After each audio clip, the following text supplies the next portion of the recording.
Hi, I'm a lucky man. I live half the year in England and half the year in Bédar in Almeria, and it's the place I love the best, really. I'm either travelling around the world teaching on cruise liners or painting pictures in Bédar. And today I want to start something which is I've always wanted to do, and that's something without using paintbrushes, just using rollers and sponge paintbrushes, and just see what we do. I've never done this before. This is very new to me. So I'd like to start there. If you can see the composition itself, I've got the agave here. The village starts here, although it goes further on. But the village starts here, and I've got some nice olive trees. So there's some large areas, but I am actually on the road. So we will hear cars going past and perhaps people shouting and screaming. I don't know, but we'll see. But I want to start today with, I've mixed up some colours. Here we are. Now they look a bit strange here, but there's the roller, which one I'm going to use to start with, and I mixed up some colours, so I know what I'm doing. I don't have to mix anything to start the painting, but I need to start somehow, and the only way of doing this really is to find out the largest areas. So I've always told my students the largest areas is what you need to paint first, not the tiny details. It's the large areas, and probably the largest area here is the sky, and if I get the sky in, I'll know exactly what I'm going to put into the picture. I need the buildings here, and I certainly need the olive trees, the garbage, definitely. But I don't really know what I'm going to do until I've got the sky in, so we'll try that first. Okay. There we go. I mean, there's ultramarine and white. So I'm going to put my first part of the drawing, if you like. There's a dip here, and it goes up on top of there. So you've got, there's the main area of houses. It comes down here as another dip and goes up the top. So we've got to get all this. Let's get a bit of water in that, and we'll put it in. How about that? It's pretty quick, isn't it?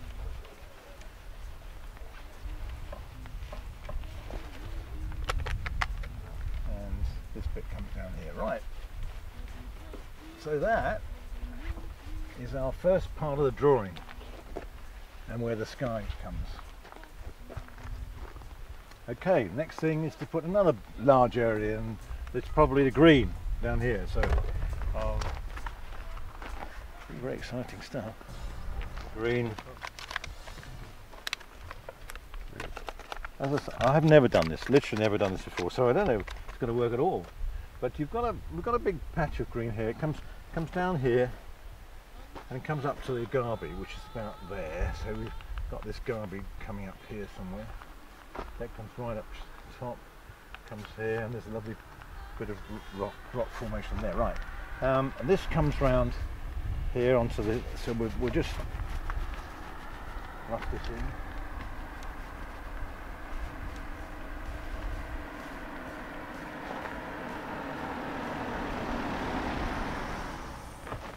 I think that will do for that. So we'll try. Which is, we can use the same thing on that. And we've got this agave plant which comes up here.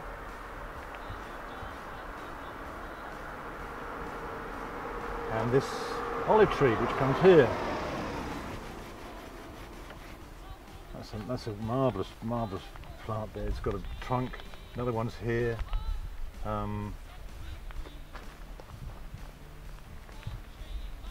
Just looking at some of the shapes here. This is quite dark, so we make this dark here. More water.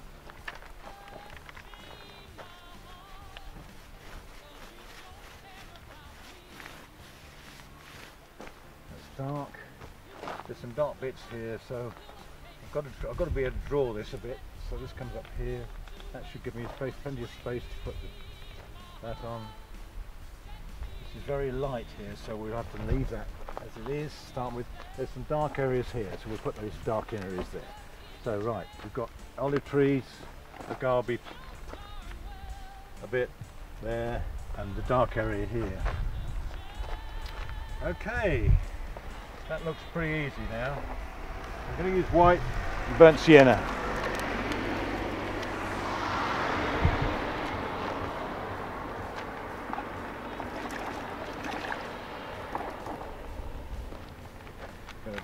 This is white and burnt sienna, what it was. It isn't now. I haven't cleaned them. I should have changed the foam. It doesn't matter. We've got these large areas here of colour. We've got to put them in somehow. And look at that as a mess. Great stuff. That's a real mess, isn't it? The tree up there, small trees there, trees down there. There's 3 trees there with the house.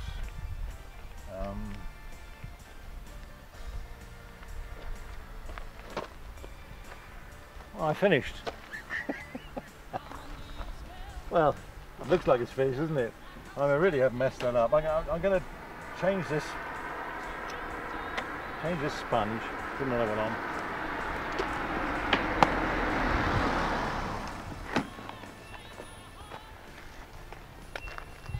And tidy this up a bit.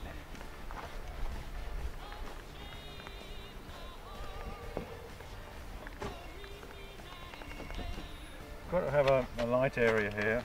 I'm going to get in a terrible mess on this. It's not going to be good. I'm probably not going to do this again, but the idea was quite a nice idea. This is cobalt blue and white. I'm going to do this because it's one way of getting the agave right. So I might as well put that in now. You've got it's very light, this agave plant, so we'll just put in the areas of light that it is.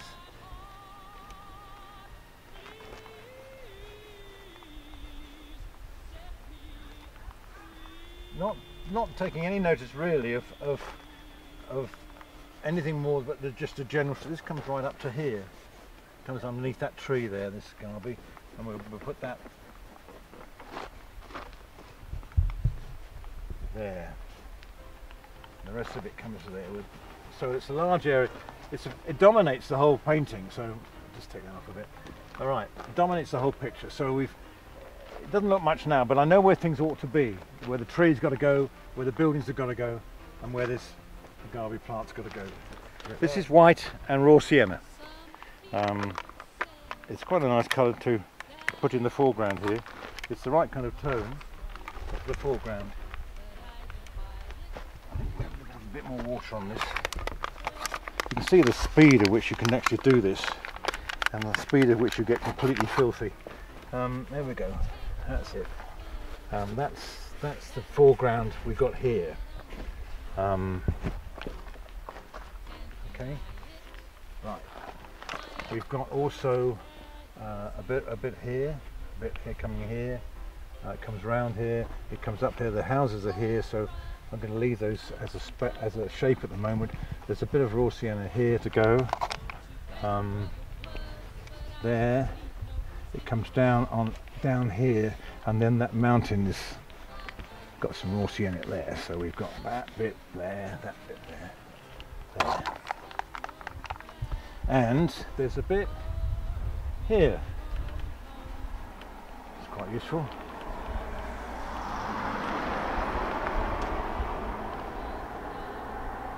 And we're going to put some more here because this is actually behind the agave. It's quite light, so we'll put some lights in there.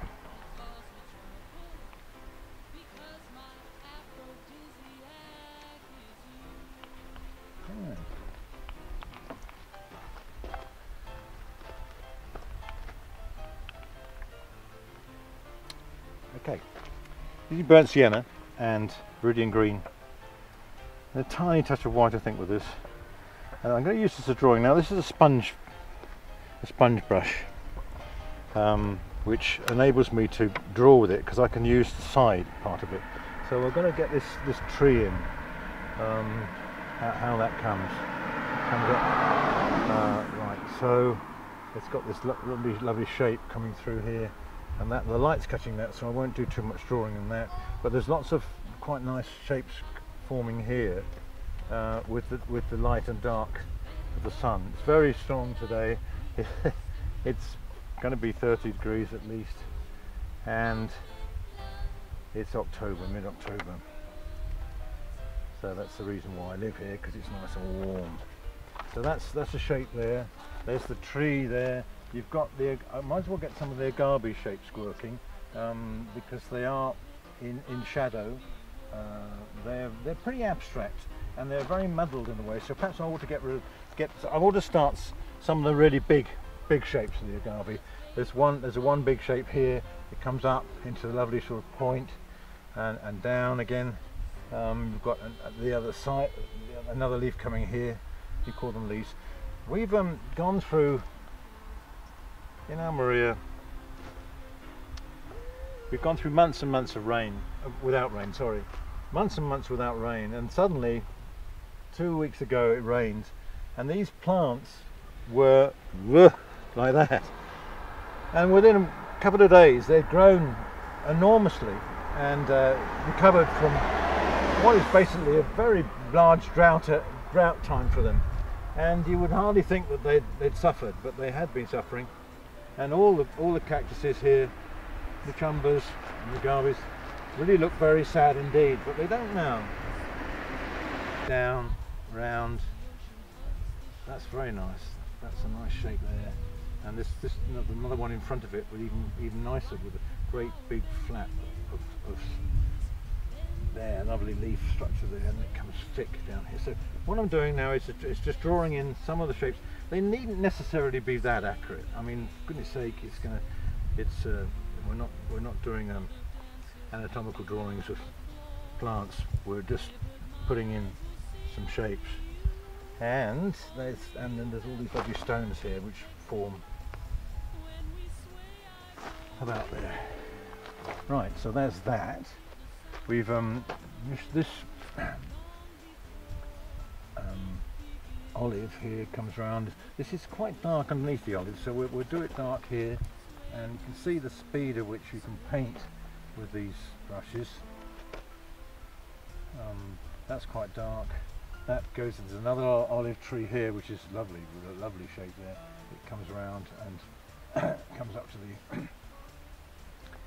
agave there. That's another leaf there. Comes right. So and then that's quite dark underneath there. So we've got that as a dark area. I'm mixing up some raw sienna and white, and a bit of green what was in there originally, and that should actually now give me a tone to work for. That's better. It's a sort of lightish tone to put in some of the fields that are here, the terraces. There's one here and here, and that will then sort out some of my problems of where things ought to go. There's a lot of terraces coming down through here. There's one there, as I've done it. There's one here, and that comes down here and gets quite a lot of terrace work here. So that needs to be sort of not quite the right colour, but at least it's getting towards the right tone, and that's quite important. There's only one thing to learn in painting, and that's how dark and light things are, the tonal structure, if you like, of the picture, and then the rest will come. Now we've got some lovely terraces this side. There's one that goes from, there's the trees. There's one that comes round here when I've done it quite dark, so I've got to cover that over, and that terrace comes along here and here and here. Got a nice big terrace there. That's lovely. Like that. Are there any on the side? Yes, there is. There's one on the top, which is the mountain, where I've added yellow to this. Some what they call medium yellow, which doesn't mean anything to me, but at least it gives me a bit of white and this medium yellow. They call medium yellow. This gives me a lighter tone to put into some more greens, which is completely wrong. So I'll just add some more white to this, because it needs some more white. And we'll whiten that up. That's better. It's much lighter. I need it lighter than that. And we can put that down here. It's still not quite green enough, but as I said, it's not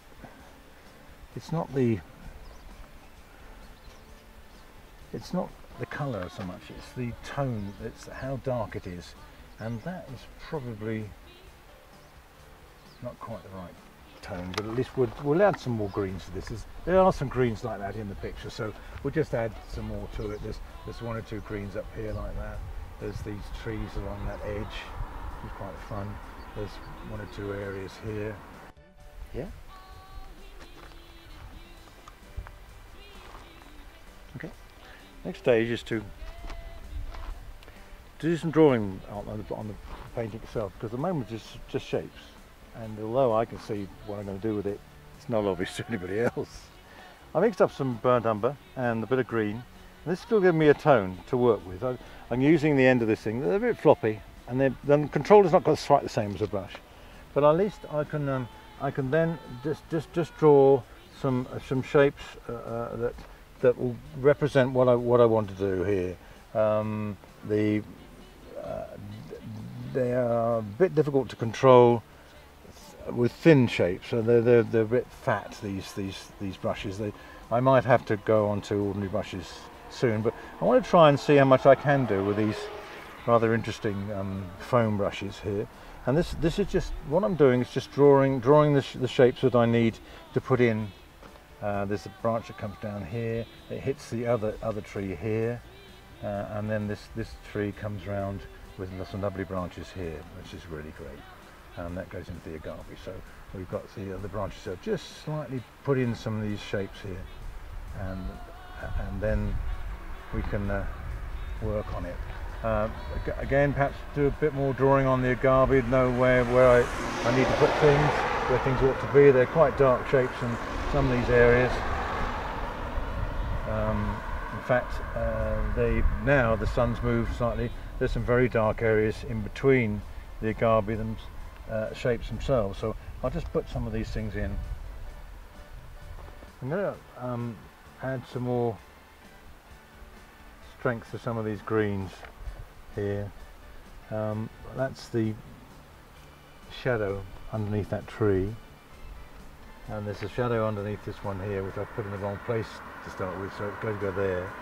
And then I'm going to add some lot of dark green here, up here, because that's really what that tree is all about, this sort of dark colour. So I'm going to get a light area working here, and you can only get a light area working when you put dark things around it. Okay.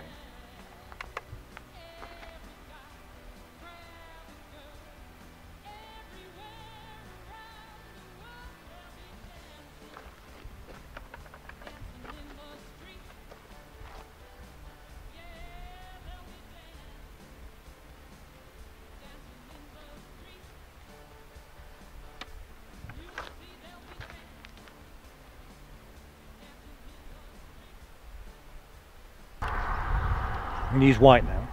This is absolutely pure white, straight out of the tube, and I wanted just to give some idea of where the houses ought to be, and that'll give me a scale, because at the moment the scale's not there. So the biggest house is here, and although it's not white, it's actually sort of creamy yellow. There's another big house on top of that here, and that comes across here. It'll just show me where the houses ought to be, and it comes down on that angle, and there's another one on top of that. So there's that. That goes probably there as well. So it comes down to here. So that's the size that ought to be. That's definitely there. So that's quite nice. So it'll just show me where the trees ought to be as well. There's another house there. So this is pure white, great daubs of it. There's a house here, and a whole array of buildings here, and the village itself. There.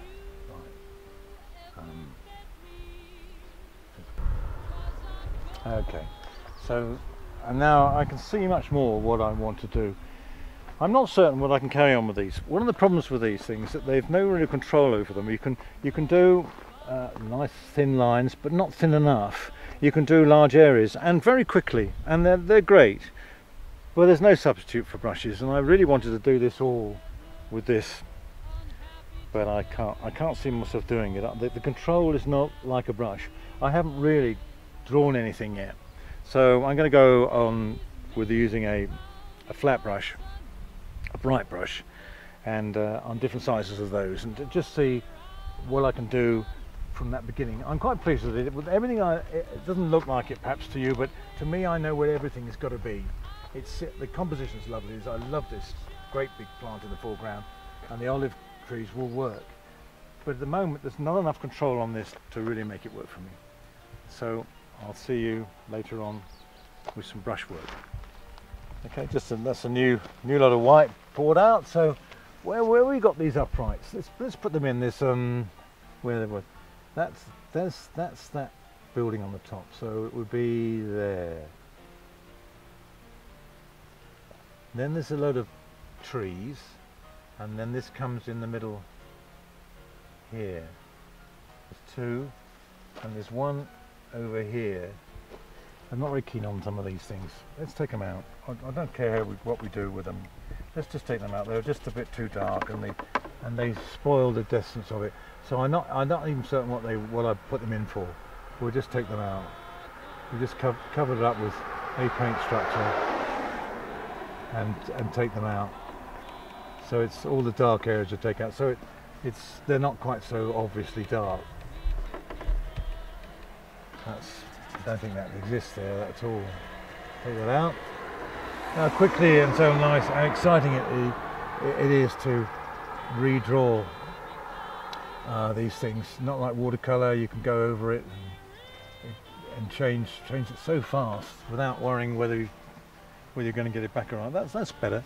Painting yesterday, but there's some light areas here, and that's quite nice. That'll bring that slightly forward and make it more interesting. And make that sort of works. There's bits and pieces down here. Where are the shadows for that? They don't have any shadows, so we've got an area of light here. They're on a bank. It's a very slow bit of painting, really. It's a question of looking at things all the time and and changing what you see to get more accuracy. This is very difficult to do, really, because it's so much going on. There's so much drawing to do there. You can get lost. You can say, where there's cactuses, oh, I've gone wrong. If you've got these things in, just these things, it gives you some idea of where to place the cactus. You immediately look and say, these cactuses, the jumbos, the round Mickey Mouse looking cactuses, can be placed there without really worrying too much about whether it's accurate. That's where they are, because they're next to this pole, because you've put it in. And that's quite useful, but it can take forever doing the detail of this. For want of being boring, I'm going to stop what I'm doing now and take the whole thing into the studio. I've got a big photograph of what I'm doing. The reason why that is the fact that really it's really a question of using quite a small brush and just keep on changing things, and that's a bit boring after about an hour of watching. You don't want to do that. But what I think you want to see is me finishing this on the spot here tomorrow, but with a lot more done. And all I'm going to do is to use the photograph and to copy as much as I can with detail. And detail painting is only working with small brushes. And as I say, this is a size 3 rosemary brush, flat brush, and I'm just literally doing what I'm been showing you what I'm doing for hours, and it will take probably another 4 or 5 hours to get it to the next stage. But it's not that interesting to watch hours of doing this. What is interesting to see how I finish it. So tomorrow, let's hope it's a nice day like today, we'll get it done. When we last saw the painting, I spent one afternoon on it and one day, and I used a photograph to help me do the detail, because standing up here all day with the light changing is not really what I wanted to do. So all I've done basically is use a number 3 rosemary brush and move around some shapes in colours. The side of the brush I used to do the lines vertically and a bit of drawing, and then filling in the areas, just carrying on basically defining what I saw in front of me here, so, and also from the photograph. So basically that's all I had to do. The larger areas I'm using a 6 brush, I think that's this 6 brush, from rosemary, and it just gives me a bit more size to work from and not so bitty. But the other brush I used, and there's really only 3 brushes involved in this after all the rollers and things, was a fan brush. The fan brushes are great for acrylic and oils, but they're almost different in the way they've been used. In oil painting, if you put a colour here and I put a colour there, you can blend it across with a dry fan brush, and it's really good. It's good for toning and flesh colours and beautiful subtle variations of the 2 colours together. But when you use water-based paint, it separates the brushes in bits. So you've got perhaps 4 or 5 different bits covered in paint and water, and it separates. And when that's done, all this kind of movement can be placed almost as if there's hundreds of bits of lines going on with a small brush, but it isn't. It's done with a fan brush. And I really enjoy fan brushes because they are great for both oils and acrylics. So that's then what I've done, basically. Covered in, simplify the areas, redrawn something. I put this agave flower because it sort of splits the sky up a bit, and change some of the tonal structures of it, but no more than just basically fiddling and firtling with a small brush like that. So this is the result, as I say, probably of 2 days work. So it's nice and loose, and it doesn't have tremendous detail, but it does have, for me, great quality and paint structure. So it's your brain works out what you want to do, so and what you want to see. So it seems to work for me, and that's my lovely place, lovely village called Bédar in Almeria. I hope you enjoyed the demonstration, and I'll see you again soon. Bye. Baby, sometimes I don't know why, and time goes by so fast. In the twinkling of an eye, let's enjoy it while we can. Won't you help me share my load?